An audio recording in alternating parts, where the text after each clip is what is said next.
आज आपण दालचिनीचे 5 महत्त्वाचे फायदे समजून घेणार आहोत. आयुर्वेदामध्ये त्याला त्वक किंवा दारुसिता अशी पर्यायी नावं आहेत. दालचिनीचा पहिला उपयोग म्हणजे ती पचन सुधारते. दालचिनीमधील व्होलाटाईल ऑइलमुळे ती आम पचन करते, शरीरातील चिकटा कमी करण्यास मदत करते, फॅटी फूड पचन करण्यास मदत करते. ती कृमिघ्न व जंतुघ्न असल्यामुळे गटमधील बॅड बॅक्टेरिया कमी करून गट हेल्थ म्हणजे आतड्यांचं आरोग्य देखील सुधारते. दालचिनीचा दुसरा उपयोग म्हणजे ती इन्सुलिन सेन्सिटिव्हिटी वाढवते, त्यामुळे रक्तातली साखर नियंत्रणात ठेवण्यास दालचिनी मदत करते. दालचिनीचा तिसरा उपयोग म्हणजे दालचिनी वजन नियंत्रणात ठेवते. शरीरातील चयापचय क्रिया वाढून थर्मोजेनेसिसची क्रिया वाढून दालचिनी वजन नियंत्रणात ठेवण्यास मदत करत असते. ते ट्रायग्लिसराईडचे लेवल देखील नॉर्मल ठेवण्यास मदत करते. दालचिनीचा चौथा उपयोग म्हणजे ती हृदयाचं आरोग्य सुधारते. रक्तवाहिन्यांचं रक्ताभिसरणाचं आरोग्य सुधारतं.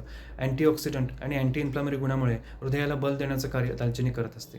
दालचिनीचा पाचवा उपयोग म्हणजे दालचिनी जळजळ कमी करते. अपचन, ॲसिडिटी यामध्ये तर ती फायदेशीर ठरतेच, तसेच हातापायांची आग होणं यामध्ये देखील ती फायदेशीर ठरते.